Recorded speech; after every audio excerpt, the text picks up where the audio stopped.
That's a big step. Hi, everybody. I'm Nancy. I'm an alcoholic. And I'm glad to be here. I really am glad to be here for a couple of reasons. The first one is I'm happy to be talking about the steps. It's my pleasure to do this. It's one of my favorite things to do. But the truth is, when I come here and do a meeting like this and connect with this material, I don't know what you all get from it, but when I leave, I feel great.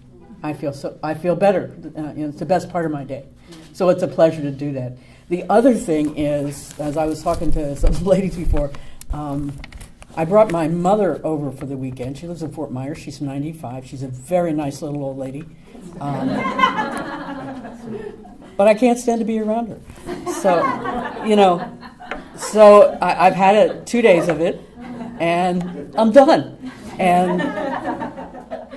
But the difference today than 30 years ago is that I behave well. I say the right things. I do the right things. I try and manage my own discomfort, without involving her in it. And, maybe try and get a little better attitude along the way. But, you can't help what goes on in your head all the time. So I'm just glad to be at a meeting. They let me come here and do this.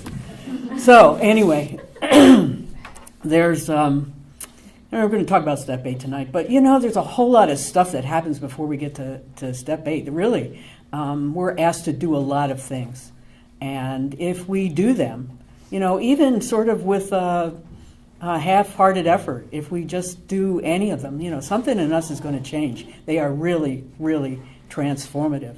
The first 7 steps really will change us, even if we just make the slightest attempt to go through it. First of all, the biggest thing that has to happen is alcohol gets our attention. Something had to get my attention.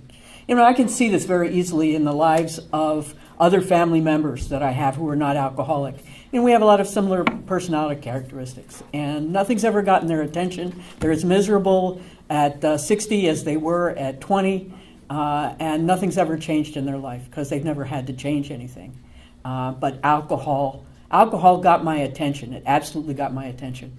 And something needed to get my attention. Then we come here, and the only thing we have to do is not run away, not leave, not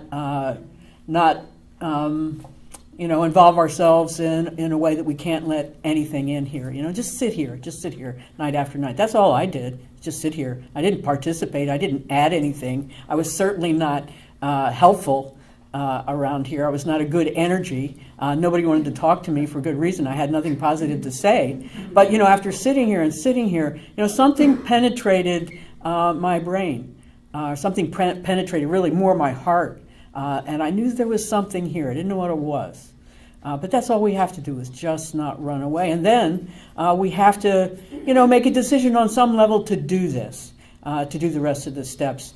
But really, what we have to do is start becoming aware of how everything we do really is a decision on some level. We decide how we're going to react to other people. We decide what our attitudes are going to be. Mostly our decisions about these things are unconscious. We sort of go through the world like on automatic pilot, reacting and doing things. But as we become more aware that it involves a decision, we can make better decisions. And then, we get to steps 4 and 5. It was really clear to me that there were a lot of people in the world that weren't as gifted as I was. They weren't as lucky as I was. And they weren't as competent as I was. But boy, did they get better results in life. I got lousy results. I worked my ass off and managed to fail at everything I wanted to do by my early 30s. And in addition to that, make a big mess and end up with a life I didn't want. How did that happen? So I get to look at why that happened, why I got such bad results. Not why other people got good results, but why I got bad ones. It has everything to do with me. It has everything to do with me, how I react to the world, and how I am. And I get a method in Alcoholics Anonymous, in the big book of Alcoholics Anonymous, a really simple method for looking at myself, which hopefully will become a lifelong habit. That I'll learn that since it's the only thing I can change anyway, I better just keep looking at myself, because I can't change anything out there. And then I learned something that was very foreign to me, sharing it with another person. You know, why would you do that? But it was a really powerful thing for me, and has been over the years, to learn how to share with other people, and to learn how to listen to other people in a way that's possible for me to try and identify with them. I've learned so much about myself, but the first couple times through, what we get is a better perspective. You know, all this stuff in my head has just been running around here for a very long time. And the truth is, it looks pretty weird. You know, and once it gets out there, I see it doesn't look like that at all. Doesn't look like that at all. Didn't happen that way. It doesn't look like that to anybody else. Didn't have to react that way. It wasn't etched in stone that it had to be that way, which is how I saw it. You know, until I began to learn to share these things with other people and get a better perspective, and change my perception. That's really what we're promised here in Alcoholics Anonymous, is change perceptions. Change how we look at stuff. We can't change the stuff, but we can change how we look at it. And that's the beginning of it in step 5. And then a whole lot of work involved in 6 and 7. And 6, we start to make our own standards for behavior, and start doing the best we can, and start showing up when we don't want to, and start doing the right thing. First, you know, your sponsor tells you to do it, and you don't want to, but you do it anyway. And you find that you do get better results if you do these things. I certainly found out that was true. But that the real secret is, I found out that I began liking myself better. I began liking my life better. And when I feel that way, I don't want to drink. And that's really the bottom line there for most of us. Lots of other things have happened along the way, and I talked a lot about that when I talked about step 6, but the most important one is I could stand to live my life and be me when I began behaving better on a regular basis. And so that was a real blessing of step 6. And then step 7, giving the results to God. You know, giving up expectations about how people in the world ought to be and how things ought to work out, because we've been so good, you know, because we've stopped drinking, you know, and it's just another form of self, is having an expectation. And as I was talking earlier, expectations really are the source of my pain. I'm unhappy. When I'm resentful, when I'm angry, it's because something hasn't worked out the way I want it to. So that's a whole lot of stuff. That really is a whole lot of stuff. And anyone who can incorporate even half of that stuff into their lives on a semi-regular basis will have a better life, will get a better result with their life. It's absolutely true. But you know, they're not going to let us stop here. There is one more area of our lives that has the potential to jeopardize our sobriety, and that is our past relationships, our past broken, damaged relationships that are awkward, that are ruined. They prey on us, they really do, and they have the ability to really jeopardize our sobriety. So we're given 2 steps to deal with them. We're given step 8 and step 9. And tonight, it may be a shorter meeting, I don't know, but I'm only going to talk about step 8. Because in my mind, and in the work that I've done, my own work, and the work that I've done with other women, they're very, very different things that we're asked to do. And I think that a lot of the fear that we have about doing these steps has in sort of conflating them all. And I know maybe you're one of these people. I mean, we all come in, we sit down, people are talking about the steps. You read them, you look them over, they don't really make a whole lot of sense. They didn't make a whole lot of sense to me, at least The words weren't that big, but I couldn't see how they would change me. But we all, almost all, pick out one that we say to ourselves silently, I'm never going to do that. They can't make me do that. And they won't know if I don't do it. And it's true. They won't know. Nobody will ever know if you don't do one of these things. But you will know. I will know when I don't do one of these things. And the wonderful thing about this program is that it's self-correcting. If I don't do something, I get to feel bad enough that I come back and become willing to do it, and that's exactly how it works. We don't have thought police. We don't have step police. We don't have enforcers of the steps or enforcers of the traditions or any of that stuff. It's all self-correcting because our failure to do these things, and when we know about it, causes us pain and it brings us back. So if you're one of those people who looked at 8 and 9 and said, I ain't going to ever do that, well, okay, just start listening. So I'm going to just talk about 8 tonight. The past relationships are really, really powerful. I know they were in my life. The relationships that I had in the past that hadn't worked out well made me feel guilty.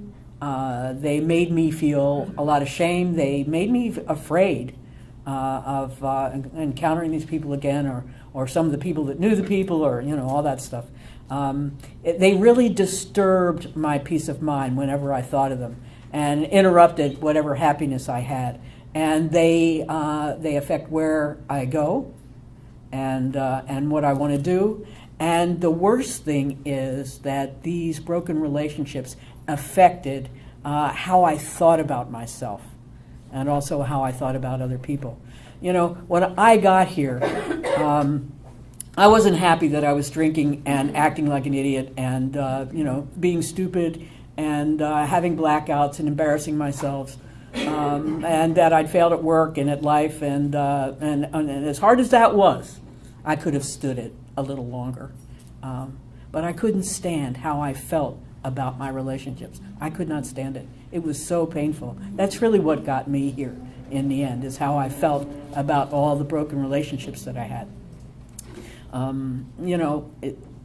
The real source of my pain was my inability to connect and stay connected with the people that I cared about. Just couldn't manage it as an alcoholic. So the past still has a lot of power over me until I start to heal these relationships to the best of my ability. And it is hard, and we need all the tools that we've just talked about in the first 7 steps. So step 8 says that we made a list of all persons we had harmed and became willing to make amends to them all. So I kind of break it down. Most people who talk about this step breaks it down. So it's important that we stay focused on what we're asked to do here. Most people, and I'll mention this a bunch of times, start projecting. What if I have to see so-and-so? What if I have to go do this? What if I have to go? No, you're just making a list. That's what it says, making a list. Stay focused on the task at hand. In step 8, we're not at step 9 yet. We're just making a list. If you're going to make a list, you can start with your 4-step inventory, unless you burned it. I never was a fan of that, but anyway. But it's good to remember that the purpose of the 4th step and the 8th step are quite different. The purpose of the 4th step is for me to look at my life and maybe observe some patterns in my own behavior, so that I can learn something from it, maybe not have to do some of those things again that haven't worked out too well, to observe patterns in my behavior. But in step 8, we're asked to review our lives in the past as it has affected other people.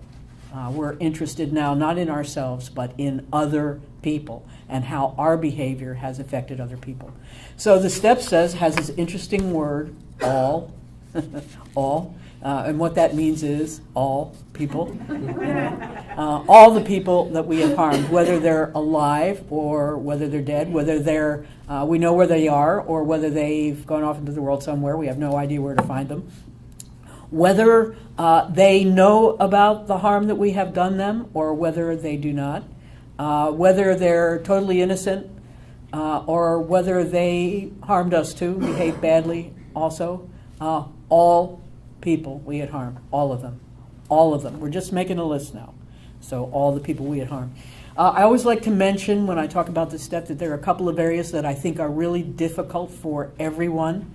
And I will, as you all know by now, I repeat myself a lot. But the thing I'm going to repeat about this step is that do it with a sponsor, do it with a mentor, do it with someone who has done this step. Well, don't do it. You can't do it alone, really. And the reason is that we're completely incapable of being objective about these relationships. They are so messed up in our minds. We feel so bad about them. We feel so bad about ourselves at some level or other that we can't possibly be objective about them. And we really need to work closely with another person to do these. So the difficult areas first are, guess what? Parents and children. They're very tough areas. You know, what I find in Alcoholics Anonymous is that as children, we reacted very badly to very bad parenting. And then we grew up and passed that bad parenting on to our kids. And that happens a lot. So this is a really tough area of whether we should be making amends or not making amends or what the harm done is and all this stuff. Very hard area. So don't do this alone. And the second area that I think is difficult for people is our abusers. Many of us have been abused in many ways, physically, emotionally. Some of us grew up in households where that was a very common thing. We may not have harmed these other people. We may have harmed them, but we may not have harmed them. But we probably wish them dead, you know, or wished harm would come to them. And we have to find a way to deal with that relationship, or it will come up over and over and over again in that relationship and in others similar to it. Those are two areas that I think we need a lot of help, and we certainly need an objective viewpoint from an experienced person. So those are all the people on the list, all of them.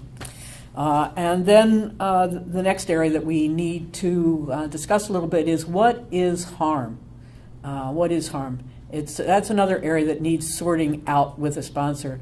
You know, usually we think of ourselves as, either very passive types of people and victims or as bullies and aggressive types of people. But I find for myself that depending on who I'm with and, what I think I can get away with, I'm both. I'm both. I can do both. I can terrorize other people. You may not believe that, but I could. And I can be very, very passive, and most of us, I think, are like that. We are. And both cause harm. Both types cause harm. There are a couple of easy areas of harm that most of us can figure out without a whole lot of ado, and that is, physical harm, when you physically harm somebody else, and financial harm, when you have taken something that wasn't yours, stolen money, not paid the money back, all that stuff. That's usually clear-cut, not entirely, but usually clear-cut. The harder areas of harm in our lives are emotional and spiritual harm that we cause other people. And there's this great passage in the 12 and 12 that I like to read about these. They're called the more subtle harms, the subtler harms. It talks about the grosser harms that we do, when we lie, cheat, steal, and behave badly in sexual relations. But the subtler harms are kind of like this. It says in the 12 and 12, suppose that in our family lives we happen to be miserly, irresponsible, callous, or cold. Suppose that we are irritable, critical, impatient, and humorless. I can do all that in one morning, Suppose that we lavish attention upon one member of the family and neglect others. What happens when we dominate the whole family, either by a rule of iron or a constant outpouring of minute directions for just how their lives should be lived from hour to hour? Who knew that was wrong? I thought that was what we were here to do. What happens when we wallow in depression, self-pity oozing from every pore, and inflict that upon those around us? That's a roster. It says this is a roster of harms that we do that are more subtle. Those are spiritual and emotional harms that we do to other people. So the question that we need to ask ourselves is, after I was done, were these people worse off emotionally or worse off spiritually? Did they lose something? Did they lose trust? Did they lose self-confidence? Did they lose security?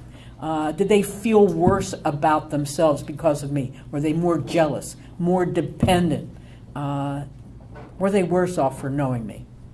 So it takes a lot of common sense and a sponsor to guide us through this, to find out what harm is. You know, I've done a lot of things, that maybe were rude or inappropriate, but they don't necessarily rise to the level of harm. Doesn't mean I should continue to do them, but what we're talking about here is making amends for permanent harm that we've done other people. It's a very different thing. There are a couple of areas that I see on a lot of lists that I don't think belong there. One is hurt feelings.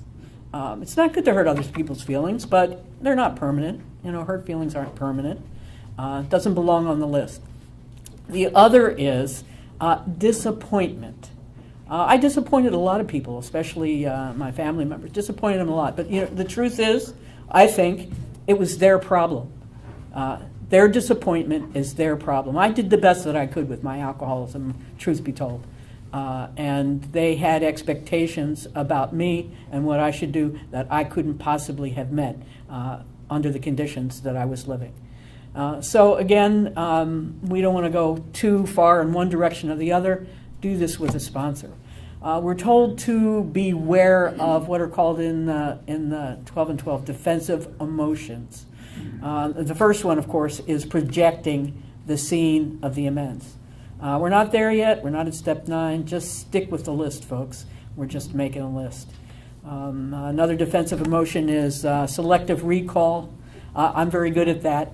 I remember everything about what makes me look good, and I remember nothing about what doesn't make me look good. Purposeful forgetting, forgetting my part, forgetting that other people were involved, forgetting that other people were affected. Minimizing the harm, saying it's no big deal. I think that all the harm done other people is no big deal, but to me, it's a big deal.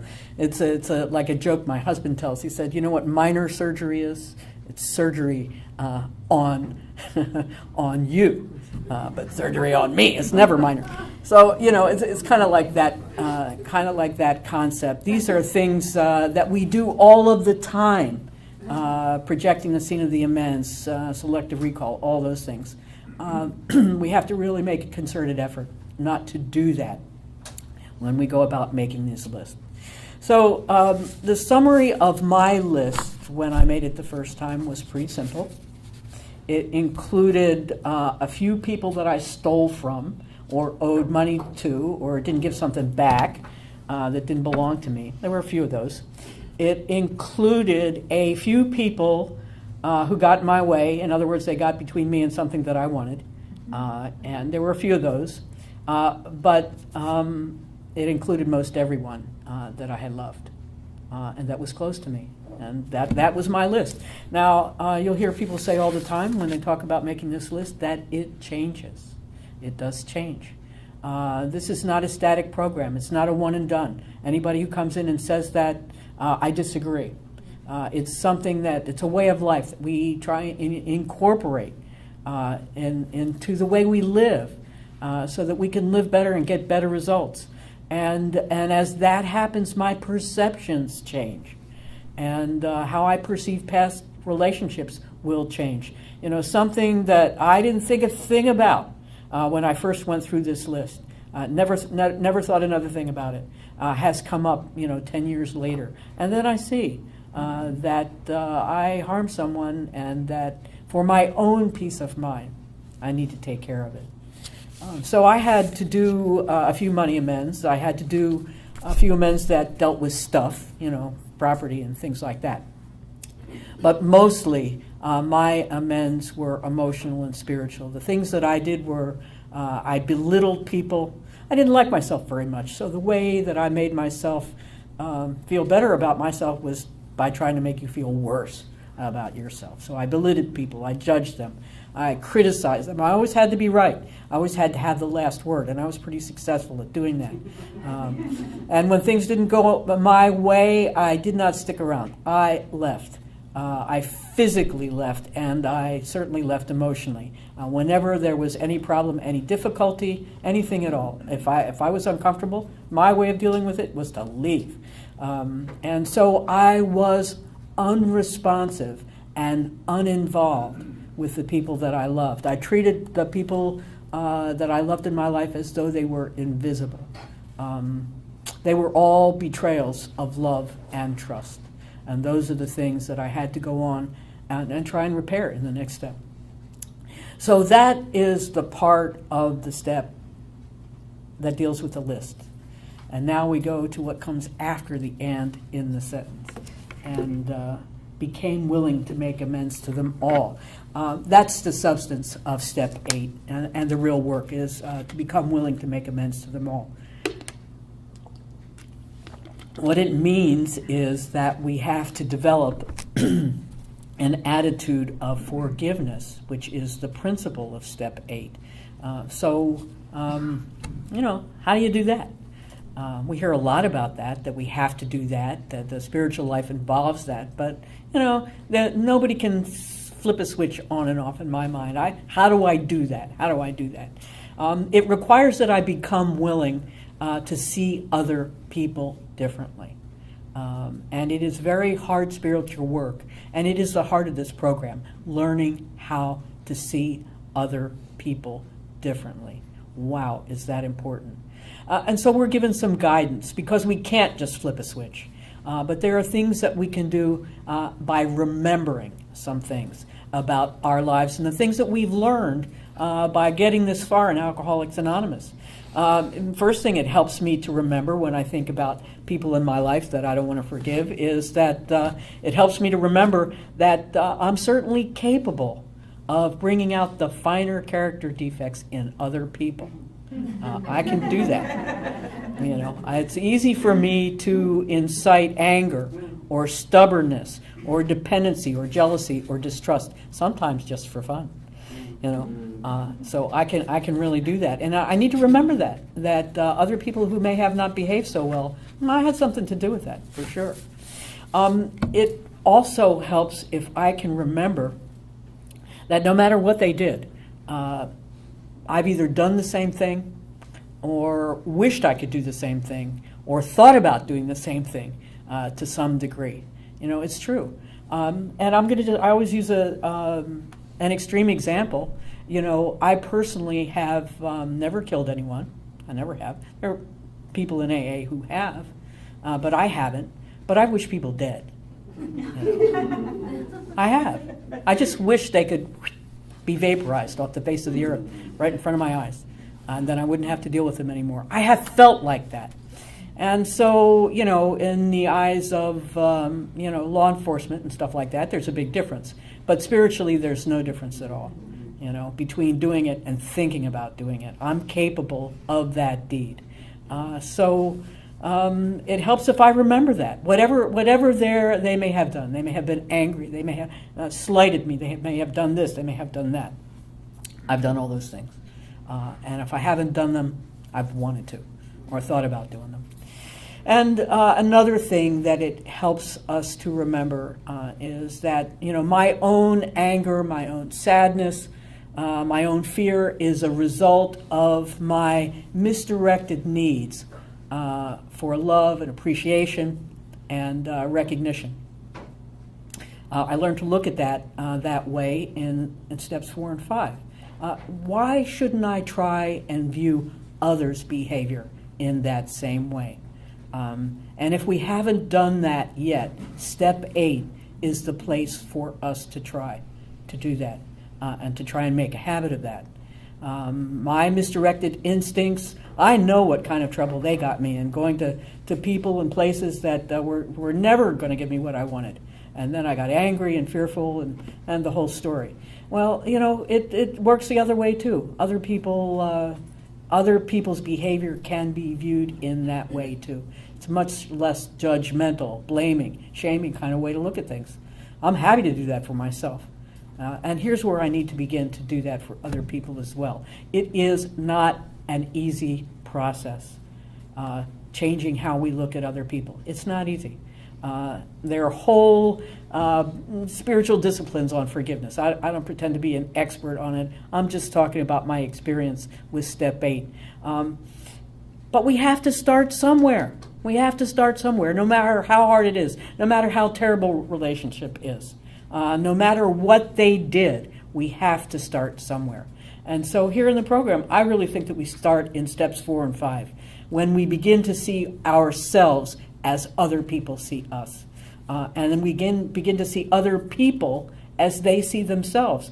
This is the beginning of that very high purpose, that spiritual purpose, that we call in AA identification, identifying with other people, and developing the ability to look at other people and see how we are alike. Instead of what I did before I got here was see how we're different. You know, when I got here, all I could see was I wasn't like any of you. I didn't do this, I didn't do that, all that stuff. It kept me alone and apart, separate, and feeling bad.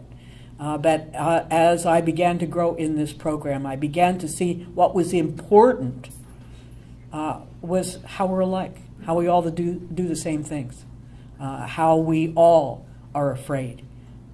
We're all afraid, and we all operate out of fear. And to begin to identify that. And if I can begin to make this a habit, trying to look at other people for all the things that are important, which is how we're the same, and none of the things that are unimportant, which is how we're different, then I can begin to identify them with them, and that is the beginning of the process of forgiving. So it helps us to remember as we go along that there really isn't any spiritual challenge whatsoever in loving people who love us. It's easy. It's easy. It's the easiest thing in the world to do is to love people who love us. It really is. The great challenge is to begin to learn how to love and forgive people who seem unlovable. And there are plenty of us around. There are plenty of us around. It takes all the spiritual tools we've learned and a lot of help from a power greater than ourselves. So I think that when we come into the program, a lot of us have a totally mistaken concept of forgiveness. It doesn't seem like anything we'd want to do. It seems like it's saying what you did was okay, especially when people look at their abusers and ways in which they've been abused and family members and stuff like that. What those people did will never be okay. But that's not what forgiveness is. It's not saying what you did was okay. And it's not saying, well, I've been to AA now and I've done the steps and I worked on it a lot and I'm just going to overlook it from now on. It's not that either. It's not saying it's okay. It's not overlooking it. What it is forgiveness is really realizing that we're all alike, all capable of doing the same things. We are all fellow sufferers. I think that the way the 12 and 12 puts it says, these other people are people whose woes we have increased. We all do the same things for the same reasons to some degree. And so if I begin to look at it like that, I can begin to see there really isn't anything to forgive. We're just all the same. So another way that I think is helpful to look at it, and it is hard to get this concept, but if you get it, you begin to get it, it will free you up from a lot of bullshit. And the concept is that I may have been the object of your behavior, your bad behavior, but I was never the subject of it. In other words, what you did is about you and your fear. It's not about me. I may have been affected by it, but I wasn't the cause of it. It wasn't done at me. It was done to me. So I'm not the object of it, just the subject of it. Very tough concept to get, but if you get it, wow, it'll set you free. And forgiveness is liberating, and it absolutely is liberating. It takes us out of the past. We don't have to, be in the past anymore. It releases our attachment to being victims and being defined by all the things that hurt us and made us feel bad and all our pain, which are all really, really limiting ways of thinking about ourselves, and limits our power. And so, a lot of us come in here feeling as though we have been victimized. We've gotten bad breaks, and we didn't get the same things to start off life with that maybe other people did. It is a very tempting attitude in our culture, and one of the main reasons is, I think, we have too many lawyers, who make a profession out of making people victims and winners and losers. And I'm not saying that that's a bad thing. I'm just saying in a spiritual program, I have no use for it. There's no good comes from being a victim in any way. Bad things happen to good people. You know that little book that's written like that? Bad things. That's supposed to make it something that bad happens to you feel better. Well, guess what? Bad things happen to all people. All people, good, bad, and everything else. The purpose of spiritual growth is not justice and fairness. It is not that. The purpose of spiritual growth is peace. Peace, so I can go through this world a peaceful person. And getting beyond feeling like a victim, getting beyond feeling that loss and that pain and feeling a victim of something can take 40 years or 4 days, up to you. Up to you. So, excuse me.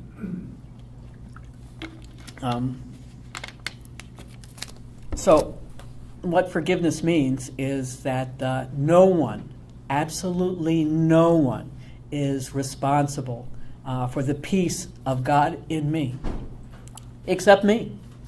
Nobody can give it to me, and nobody can take it away from me. It is mine. These troublesome people, these bad people, these past relationships that have been really difficult are really, I think, angels of spiritual growth, because absolutely nobody ever changes when they're feeling good. When I'm feeling good, I just think I ought to feel good all the time, and I fight my way to make everything stay the same. So nobody ever changes when they're feeling good. Feeling good isn't the goal anyway. The purpose of spiritual growth is peace. And you can see I do repeat myself quite a bit. So spiritual growth comes from the examination of that which is painful and not running away. And that's what we start to do in step 2. When we just come here, put our butts down, and stay. A lot of us have an intellectual understanding of forgiveness, what it means, but that's just the beginning. Alone, an intellectual understanding isn't really very helpful in the process. What is required here is a change of heart, a change in how we view other people. Forgiveness is what enables us to become whole, rather than people who are broken, people who are impaired and fragmented. It allows us to become whole. And when I refuse to forgive someone, I see them as responsible for my pain and unhappiness. And it's just not true. It's a lie. It's always my responsibility. So this stuff is really important to our sobriety, really, really important to our sobriety. And we get the idea of just how important when we read the 12 and 12. This is what it says in the opening paragraphs of chapter 8 and the 12 and 12. First it says, we start to get the idea, we are to develop the best possible relations with every human being we know. Every human being we know. The best possible relations. They can't expect us to do that. Then the second one, it says, we are to learn how to live in the greatest peace, partnership, and brotherhood with all men and women of whatever description.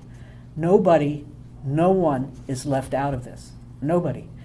This directive includes everyone. It includes families, neighbors, co-workers, communities. It includes people we don't like. It includes people in who we see nothing in common. It includes people who behave badly, and includes people who are unlovable. It includes everyone. That's what we're told to do in the 12 and 12. You know, the goal of this step is for me to be free. Me to be free of all these troublesome relationships and inappropriate ways that I look at other people. And when I'm free, I can go anywhere. I can see anyone. I can do anything. And when I can do that, that is when I am free to serve. If there's any limitation on that, I'm not free to serve. So this week we've talked about step 8, which is making the list and doing the work of forgiveness, which is becoming willing to look at other people differently. Next week I'm going to talk about the nuts and bolts of this. How do we actually accomplish the amend? And the important thing to remember in step 9 is there's always a way. No matter how impossible it seems, there is always a way. So thank you very much for listening to me.